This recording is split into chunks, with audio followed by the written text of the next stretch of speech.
മനുഷ്യൻ ആദ്യമായി ചന്ദ്രനിൽ കാലുകുത്തിയതിന്റെ ഓർമ്മയ്ക്കായി ജൂലൈ 21 ചാന്ദ്രദിനമായി ആഘോഷിക്കുന്നു.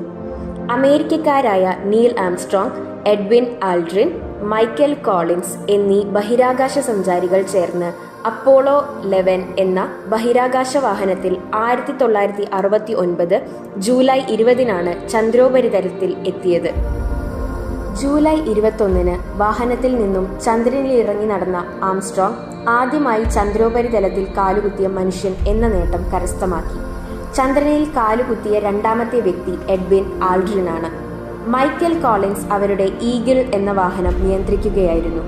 ഇത് ഒരു മനുഷ്യന്റെ ചെറിയ കാൽവെപ്പ്, മാനവരാശിക്ക് വലിയ കുതിച്ചുചാട്ടവും എന്ന ആംസ്ട്രോങ്ങിനാൽ തന്നെ വിശേഷിപ്പിക്കപ്പെട്ട ഈ സംഭവം മാനവ ചരിത്രത്തിലെ നാഴികക്കല്ലുകളിലൊന്നായി വിശേഷിപ്പിക്കപ്പെടുന്നു. ജ്യോതിശാസ്ത്ര പഠനം, ബഹിരാകാശ ഗവേഷണത്തിന്റെ പ്രാധാന്യം, മനുഷ്യന്റെ ആദ്യ ചാന്ദ്രയാത്രയുടെ പ്രസക്തി എന്നിവ ജനങ്ങളെ ഓർമ്മിപ്പിക്കാനും പ്രത്യേകിച്ച് വിദ്യാർത്ഥികളിൽ ഇവ സംബന്ധമായ അവബോധം വളർത്തുവാനുമാണ് ഈ ദിവസം ചാന്ദ്രദിനമായി ആഘോഷിക്കുന്നത്. Happy international moon day.